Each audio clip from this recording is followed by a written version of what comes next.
नमस्कार। हमार नाम बाबूलाल शाह भेल। घर गौर, पहले गौर गावी से रहे और 5 गांव मिलके एक नगर पालिका बनल, ओकर नाम पड़ल गौर नगर पालिका।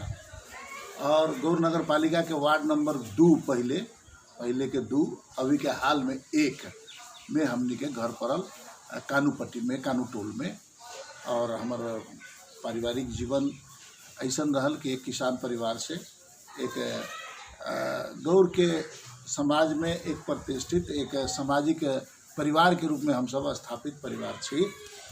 ओमे स्वर्गीय लक्ष्मी जमदार शाह जे हमारे पिताजी के नाम मिले और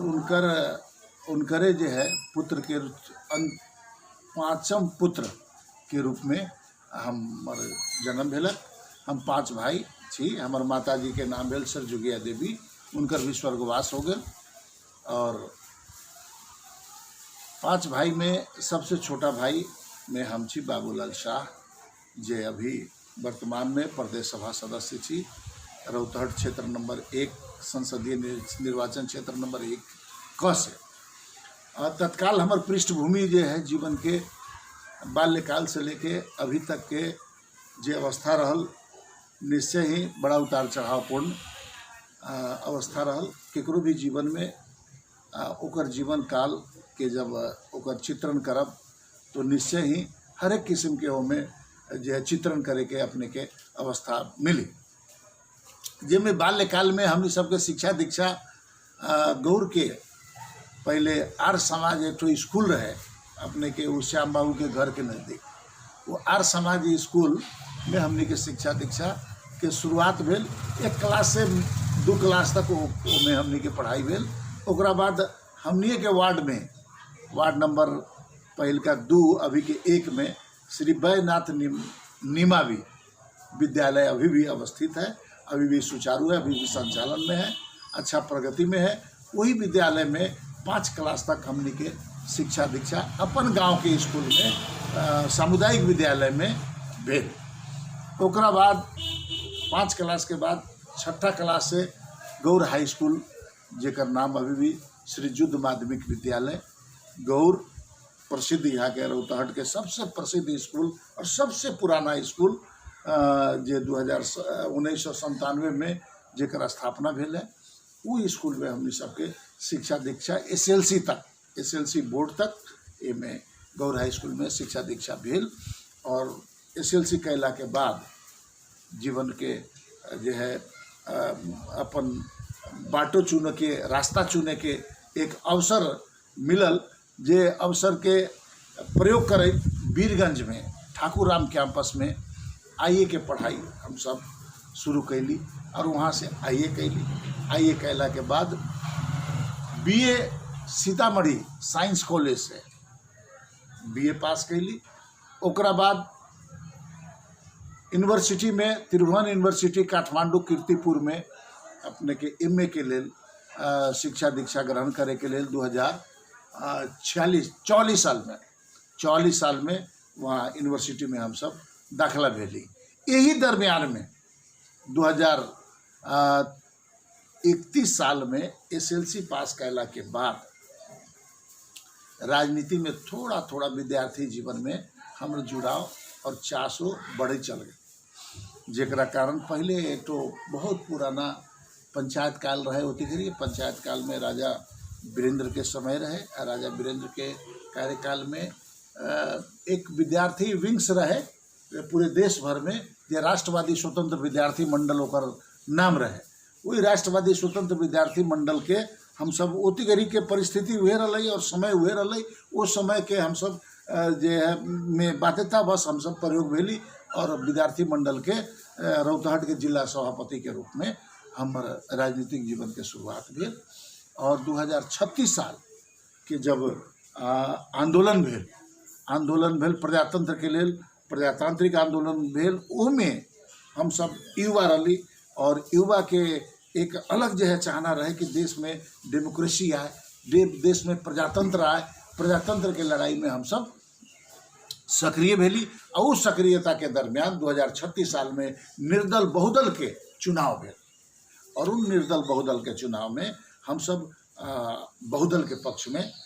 शेख इदरिस जी जे यहाँ के नेपाली कांग्रेस के एक ठो बहुत वरिष्ठ नेता रहलन और उनकरे जे बा साथ हम सब नेपाल विद्यार्थी संघ के विद्यार्थी जरा कहले कि नेवी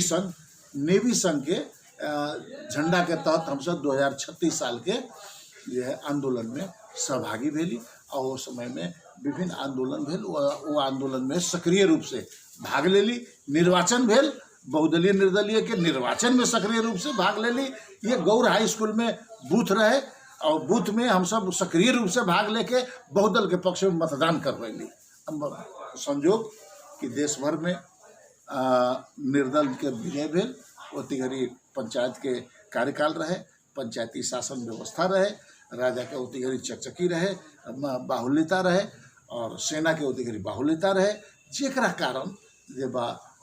प्रजातंत्र के ओती घड़ी जे बा गला निमोटल गेल और बहुदलीय व्यवस्था के जे हरावल गेल। निर्वाचन में बहुमत होते होते भी हरेक जगह से बहुमत होते होते भी जो है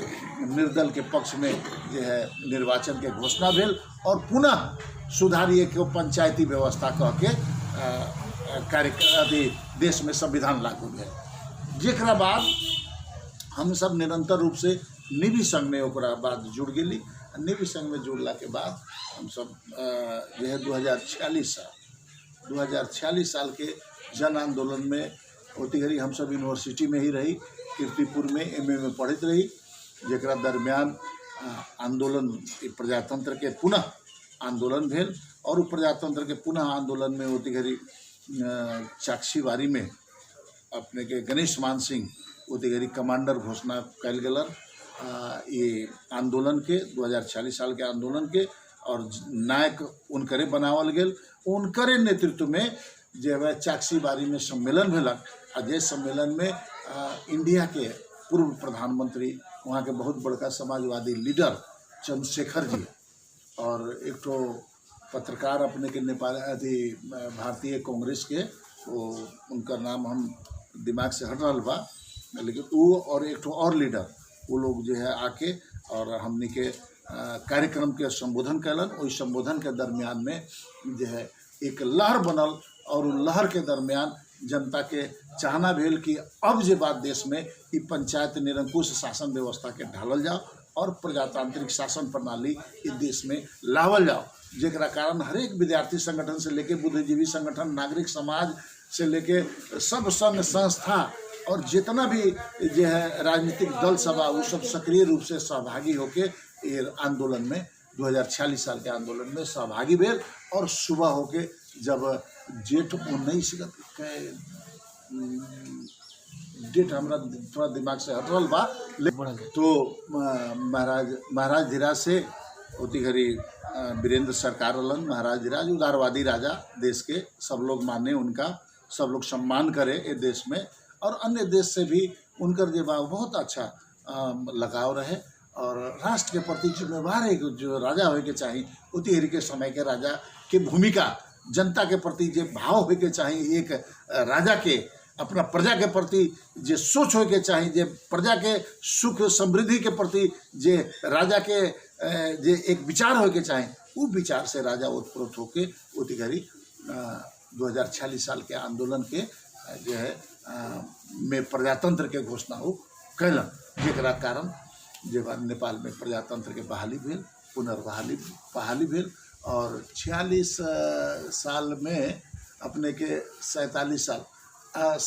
साल में अंतरिम संविधान बनल और अंतरिम संविधान के तहत जब में कृष्ण प्रसाद भट्टराय जी के नेतृत्व में प्रधानमंत्री उनका बनावल गया अंतरिम प्रधानमंत्री। और ओकरा बाद 48 साल में अपने के संसदीय निर्वाचन के चुनाव भेल और संसदीय निर्वाचन के चुनाव होला के बाद देश में बहुमत के सरकार अपने के बनल नेपाली कांग्रेस के नेतृत्व में। और उसी समय गिरिजा प्रसाद कोइराला के नेतृत्व में अपने के नेपाली कांग्रेस के सरकार बनल। 2048 साल में ही चुनाव होके और 49 में अपने के 2049 में ये गौर उतिहरी गाविस से नगर पालिका के रूप में जो है खड़ा हो गल रहे और पहला नगर पालिका जो है यहाँ गठन भेल रहे। ओमे शेख इदरीस जी और माननीय ब्रज किशोर सिंह उतिघड़ी ब्रज किशोर बाबू ये क्षेत्र के माननीय रहलन। उनका बहुत बड़ा योगदान बा ये क्षेत्र के जो है नगर पालिका बनावे में, गौर के नगर पालिका घोषणा करावे में, और शेख इदरीस बाबू के भी खासकर नेपाली कांग्रेस के उतिघड़ी बहुत बड़ा महत्व रहल एक नगर पालिका बनावे में। उतिघड़ी की भेल कि सारा लोग के एक चाहना भेल कि स्थानीय चुनाव अब हो रहा बा, गौर नगर पालिका हो गए। बाबूलाल एक युवा है, पढ़ल लिखल आदमी है, समाज सेवी है, पहले से राजनीति में समावेश है और हर एक नागरिक के सम्मान करित आगे बढ़ रहा युवा है और सक्रिय राजनीति में भाग ले बा। ये लेल काहे न इनका जो है मेयर बना देवल जाओ, सारा लोग के जो है चाहना भेल। और वो समय नेपाली कांग्रेस से हम सब आबद्ध रही, लेकिन नेपाली कांग्रेस में शेख इदरीस साहब उधर बड़का नेता रहलन रौतहट जिला के और केंद्र के भी नेपाली कांग्रेस में उनका अच्छा वर्चस्व रहे। उनकर झुकाव यहाँ के एक ठो ठेकेदार रहलन जे जिला विकास समिति में, जिला पंचायत में होते जिला पंचायत ओकर नाम रही, जिला विकास समिति के ओमें काम करते रहलन। हरिहर जी के पिए रहलन, माननीय हरिहर जी के गौरीशंकर प्रसाद यादव जी, उनकारा जे बाबू नेपाली कांग्रेस के टिकट मेयर के दे दिलन, जेकरा कारण यहाँ के आम कार्यकर्ता में, नेपाली कांग्रेस के कार्यकर्ता में, नागरिक समाज में, यहाँ के बुद्धिजीवी में, यहाँ के समाज के हर एक तबका के लोग में, किसान मजदूर सब में एक विद्रोह के भावना हो गई। एक जो है जनता के भावना के अनुकूल उम्मीदवार न दिला के कारण और हमरा टिकट न दिला के कारण लोग के झुकाव जो बा बाबूलाल के तरफ एक तरफा हो गए, जेकरा कारण यहाँ कांग्रेस के भी जमानत जब्त होए के अवस्था आ गई और एमाले के भी उतना ज़्यादा ओकर एमाले के बोलचाल न रहे, हल्का फल्का एमाले के उतिघड़ी जो वातावरण रहे और ओकर संगठन भी उतना मजबूत न रहे। तो एमाले भी यहाँ जब जमानत जब्त हो गई, जितना पार्टी यहाँ खड़ा भेल जब्त हो गई और स्वतंत्र रूप से यहाँ के नागरिक हमरा गौर नगर पालिका के नगर प्रमुख यानी कि अभी के मेयर जे शब्द से संबोधित कल जाले नगर के प्रमुख के रूप में हमरा स्थापित कैलन। और 5 वर्ष के कार्यकाल जे हमरा उपलब्ध भेलक उ उपलब्धिमूलक काम उस समय में हम एकदम छोटा सा नगर पालिका के स्वरूप रहे। 13 गो वार्ड रहे, 13 गो वार्ड में और जम्मा नगर पालिका के जेबा आर्थिक स्रोत के रूप में एक चुंगी कर रहे, उतिघड़ी चुंगी कर लागू रहे। तो चुंगी करके उतिघड़ी ठेका जमा 62-63 लाख रुपया में हुए। वही 62-63 लाख रुपया में नगर पालिका के विकास निर्माण से लेके, कर्मचारी के तलब सुविधा से लेके, बाकी जनप्रतिनिधि के सुविधा से लेके, अन्य सारा आर्थिक सहयोग से लेके संपूर्ण विकास के काम वही 62-63 लाख में करे के उतने के संचालन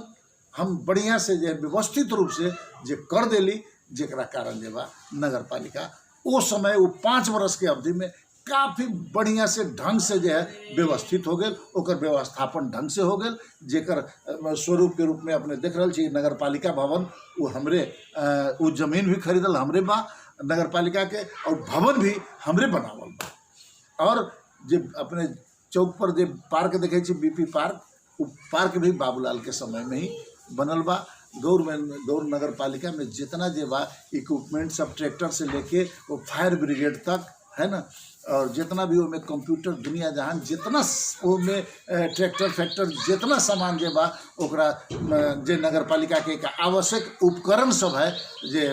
टेक्निकल उपकरण सब है, वो सारा जो है वो हमारे पाला में उस समय से जो है व्यवस्थापन भेल, हम ही उस समय व्यवस्थापित कैली। और गौर हाई स्कूल एकदम जीर्ण अवस्था में उतरी रहे, बच्चा सब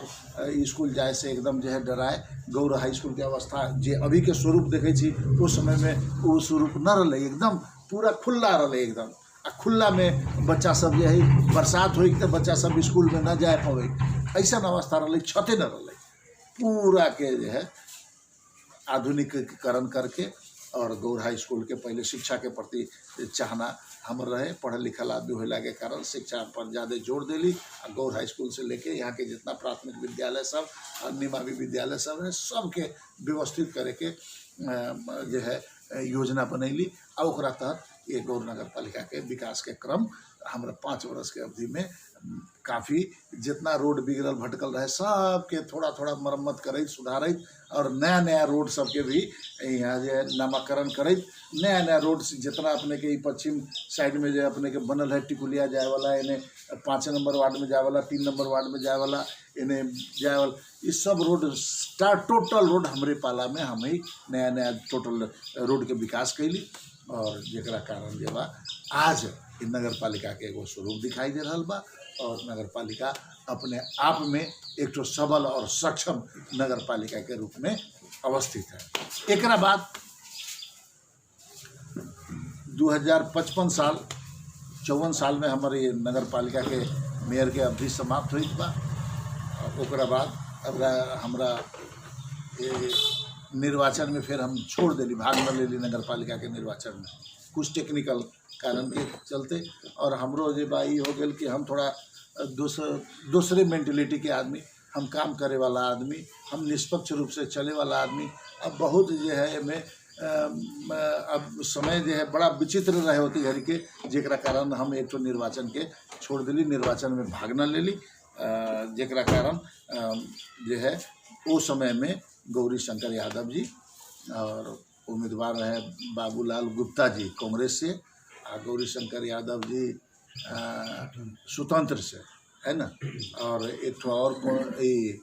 इनने का पाए माले से श्रीमान जी तो ये लोग 3 आदमी के बीच में प्रतिस्पर्धा भेल जिनमें गौरी शंकर जी स्वतंत्र रूप से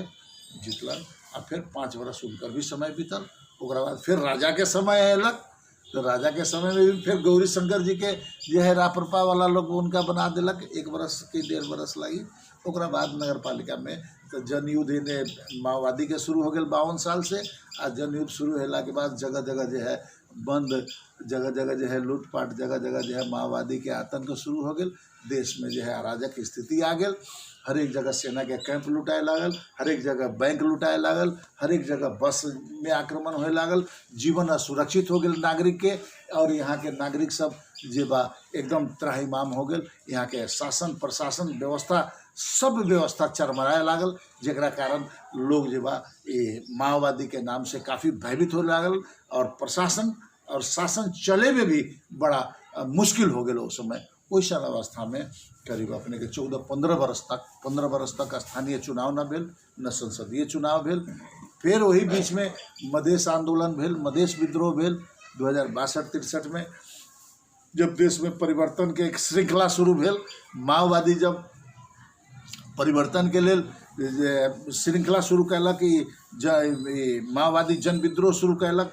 वही दरमियान में मधेश में भी एक किस्म के वातावरण के मधेश भी शुरू से विभेद के शिकार रहल और मधेसी आदिवासी मुस्लिम थारू महिला ये सारा जे वर्ग जे बा जे आज तक ये देश के मूल धार से देश के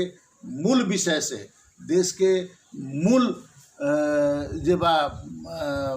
वो की कहिए कि राजनीतिक संरक्षण से बाहर है और प्रशासनिक इकाई से बाहर है ये सारे जो है यहाँ के लोग में एक वातावरण तय भेलक एक वातावरण बनलक कि इस देश में जे बा अब संघीयता के आवश्यकता बा प्रजातंत्र के भी देखल गेल राजतंत्र के भी देखल गेल अब एक बेर जे राजनीतिक जे यहाँ के जब बार बार परिवर्तन भेलक है वो राजनीति से देश के कल्याण न भेलक है चाहे राजतंत्र रहलक चाहे वो प्रजातंत्र रहलक लेकिन अब गणतंत्र में कि कम से कम अधिकार के बंटवारा जो है क्षेत्र क्षेत्र में हो जाए अधिकार के जो है हर एक जात जाति वर्ग के बीच में अधिकार पहुंच जाए और सिंह दरबार के शासन जो है गांव-गांव में पहुंच जाए सिंह दरबार के शासन जो है हर एक प्रदेश में पहुंच जाए एकरा लेल जो है एक तो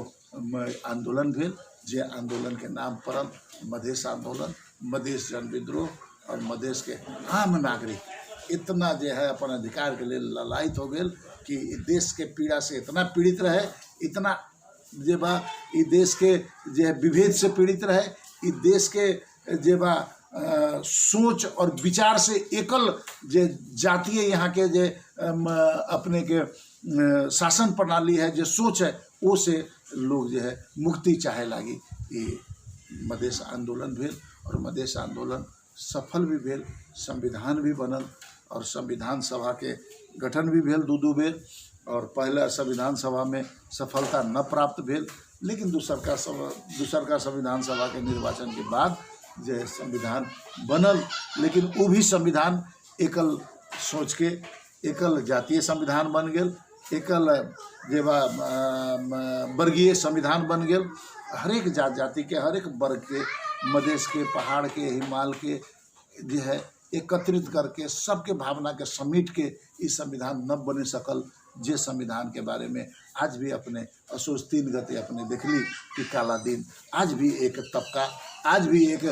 देश के आधा भाग, देश के आधा जनसंख्या आज भी ओकरा विरोध में काला दिवस मना रहा बा। और काला दिवस 3 गते के हम सब मनैली और यहाँ के पूरे देश में मनावल गेल, जेकरा कारण जे है संविधान अभी भी अपूरक है। संविधान के अभी भी ये देश के चाही, देश के शासक वर्ग के चाही जे सत्ता में है। अभी 2/3 के सरकार अपने के 2 वर्षीय रहलक है, अभी बहुमतीय सरकार है, लेकिन जब भी चाहे तो ई सरकार जो है संविधान के परिवर्तन करके हरेक नागरिक के जे बा अपना संविधान में स्थान दे सकैया, हरेक नागरिक के अधिकार के सुरक्षित कर सकैया, हरेक नागरिक के चाहना के पूरा कर सकैया, हरेक विभेद के अंत कर सकैया, हरेक लोग के जो है भावना से जुड़ सकैया। ई देश के संविधान वो चीज़ आज न हो रहा है, जेकरा कारण आज भी देश छटपटाहट में है, आज भी देश पीड़ा में है, आज भी देश के हरेक नागरिक जो है अपन जो है स्वाभिमान, अपन जो स्वतंत्रता, अपन अधिकार जो है इस संविधान में खोज रहा है। और वो परिपूर्ति करे के समय इस सरकार के पास है, लेकिन इस सरकार निर्दयी होके काम कर रहा है, जनता के प्रति जिम्मेवार होके काम न कर रहा है। जैसे यहाँ के नागरिक, हम सारा नागरिक लोग दुखी है और वो दुख से मुक्ति देवे के भी अधिकार यही सरकार के पास है। और इस सरकार अपन जो है जिम्मेवारी के पूरा करस, इतना सद्बुद्धि लोगों में आवस, ई हमनी सब जे बा ई सरकार से आग्रह करब। ई देश संपूर्ण नेपाली के बा, 3 करोड़ नेपाली के बा, संपूर्ण नेपाली के समावेश कैल, संपूर्ण नेपाली के भावना के जीत के जो है इस संविधान में जो है समेटल जाओ, ये हम अनुरोध करब। अभी तो संविधान के विषय वस्तु पर अपने के जो है हम जानकारी करेली है और राष्ट्र के जानकारी करावे ला ही चाहली है। अब रह गए हमारे व्यक्तिगत जीवन के सवाल। 2064 साल में 2064 साल आंदोलन के क्रम रहे, देश जे बा ये मधेश आंदोलन के बाद जे बा एक संविधान सभा के लिए जो है चुनाव होय के तैयारी भेल। वही बीच में 2000 पहला संविधान सभा के चुनाव कहिया भेलै, पहला संविधान सभा के चुनाव में हम भाग ले ली तराई मधेश लोकतांत्रिक पार्टी के तरफ से। वो में हमारा तैयारी न रहे चुनाव में भाग लेवे के, पार्टी के सिपाही होला के, पार्टी के जो कार्यकर्ता होला के कारण पार्टी वो जिम्मेवारी जबरदस्ती देला कि जाओ अपने कम से कम तैयारी न भी है तो एगो उपस्थिति दर्ज कराऊ पार्टी के, कि पार्टी के कुछतम मत जो है अतई जैसे समानुपातिक भी सीट कुछ बढ़ते हाँ समानुपातिक सीट भी कुछ बढ़ता ही, ये तरीका से जो है पार्टी जो है टिकट दिलक। लेकिन वो में संविधान सभा के चुनाव में हमार तैयारी न रहला के कारण वो में पराजित भेली। और दोसर के माधव नेपाल जी जीत के गेलन साहब नहीं नेपाल जीत के। तो ऐसे स्थिति राजनीति के ही परिप्रेक्ष्य रहा। यही बीच में ऐसे संविधान सभा से पहले, चुनाव में भाग लेला से पहले हम राजनीति के सिलसिला में उस समय में काठमांडू बैठल रही। बीच में सरकार सबके परिवर्तन भेल और 2-3 दल मिल के नेपाली कांग्रेस, नेकपा एमाले और ये तमलुपा मिल के सरकार गठन भेल। और सरकार गठन के क्रम में माधव नेपाल जी होती घड़ी प्रधानमंत्री देश के भेलन, जिसमें अनिल झा भी में उद्योग मंत्री रहा। वही समय में जो है हमनी के पार्टी के जो है सहभागिता सरकार में भेल, जिसमें 3 गो मंत्रालय हमने सबके मिलल है, शिक्षा मंत्रालय और उद्योग मंत्रालय और एक ठो और खेलकूद मंत्रालय, क्रमशः 3 ठो मंत्रालय पार्टी के मिलल रहे। और पार्टी उस समय में जो है अनेक जे बात जितना संस्थान सब रहे, संस्थान सब में भी पार्टी के नियुक्ति करे के अवसर प्राप्त भेलक। वही समय में हमर जो है नियुक्ति अपने के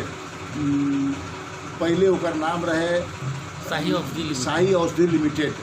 लेकिन ये प्रजातंत्र रहला के बाद, गणतंत्र रहला के बाद ओकर नाम पड़ गया नेपाल औषधि लिमिटेड।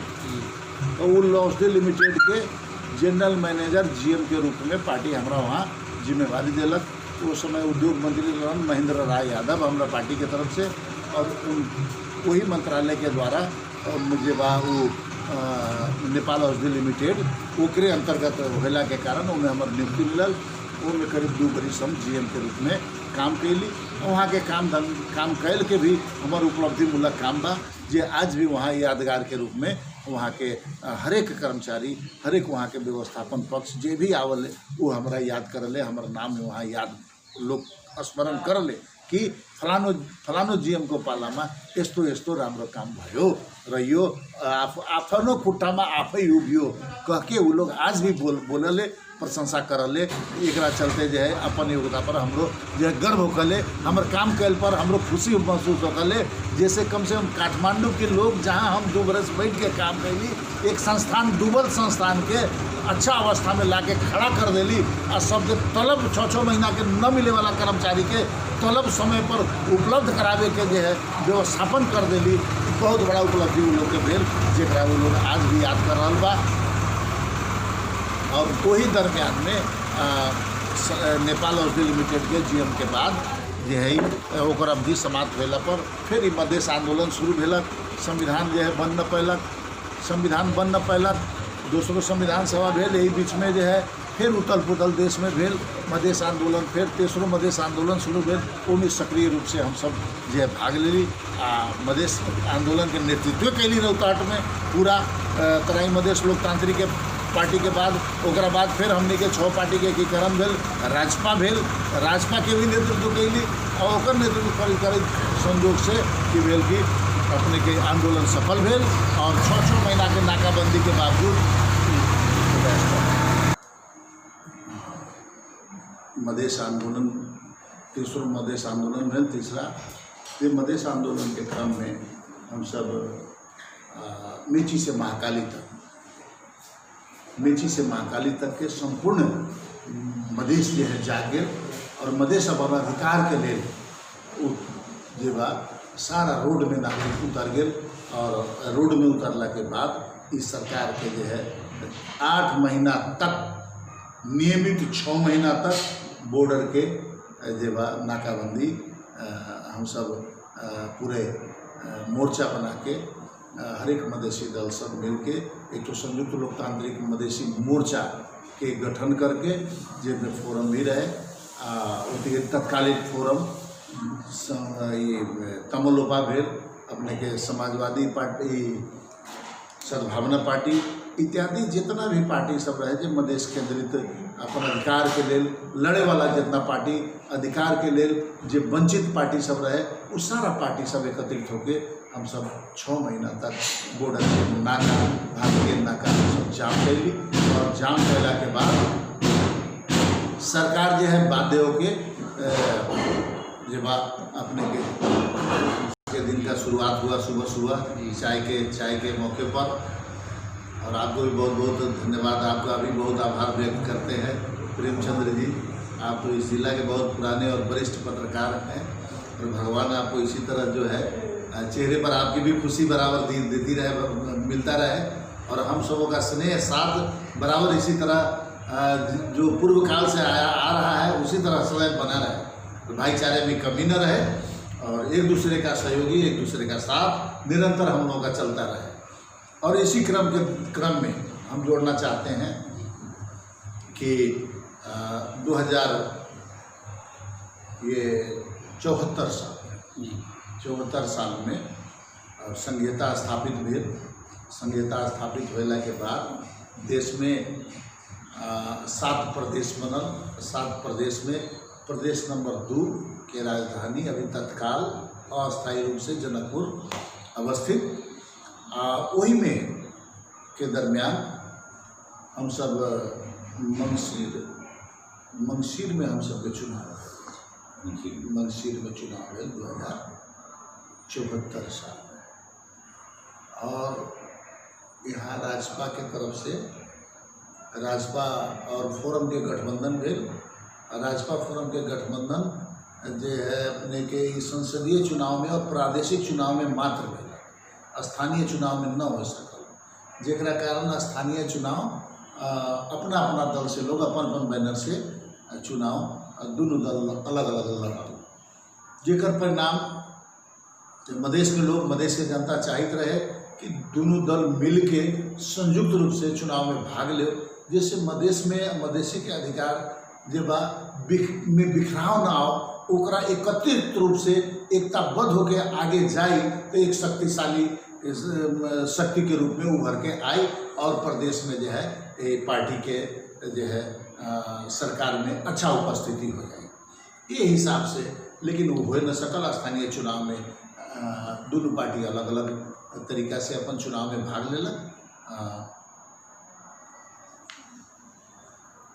ओकरा बाद संसदीय चुनाव भेल। संसदीय चुनाव में गौर में अपने के क्षेत्र नंबर 1 संसदीय निर्वाचन क्षेत्र, इनमें 2 ठो प्रदेश सभा के क्षेत्र है। एक तो क से जे हमर जो है उम्मीदवारी पड़ल, और ख से जोगिंदर यादव जी के ये समाजवादी पार्टी से छल उनकर उम्मीदवारी पड़ल। तो एक में संसदीय निर्वाचन में हमने के नेता अनिल झा के उनकर जो है उम्मीदवारी पड़ल, वो भी अपार बहुमत से जनता जो है उनका समर्थन कैलक। और हम सब के भी प्रदेश सभा में भी हमरा लगायत जोगिंदर जी के भी अपार बहुमत से यहाँ के जनता स्वीकार कलक। वो जनता के प्रति हम सब आभार व्यक्त करें। हम सब प्रदेश सभा में उपस्थित हो गई और प्रदेश सभा में हमने सबके उपस्थिति से निश्चय ही रौतहट के जे भी समस्या है, रौतहट के जे भी चाहे राजनीतिक समस्या हो, चाहे आर्थिक समस्या हो, चाहे तो दैविक प्रकोप की समस्या हो, चाहे तो शैक्षिक समस्या हो, चाहे स्वास्थ्य की समस्या हो, चाहे तो भौगोलिक समस्या हो, चाहे अनेक समस्या जो दैनिक समस्या है, उस समस्या सबके हाउस में, संसद में, प्रदेश सभा के बैठक में उठावे में हम सब कोई कसर बाकी न रखले छी। और खासकर ओकर ऑडियो रिपोर्ट भी हमर बा, ओकर वीडियो रिपोर्ट भी हमर बा, ओकर वीडियोग्राफी भी बा, हर एक चीज़ बा जेमें हम सब समय समय पर हर एक सुझाव दिले छी। और वो सुझाव के जे प्रदेश सभा जो स्वीकार भी कैले है। अभी प्रदेश सभा भी एकदम नया 2 बरस के एक नया प्रैक्टिस है। वो प्रैक्टिस के दरमियान में बहुत कुछ सीखे के अवसर भी प्राप्त भेले। अब प्रदेश सभा के अभी भी सीखे के ही अवस्था में चल रहा है, चूँकि संघीयता यहाँ नया अयला के कारण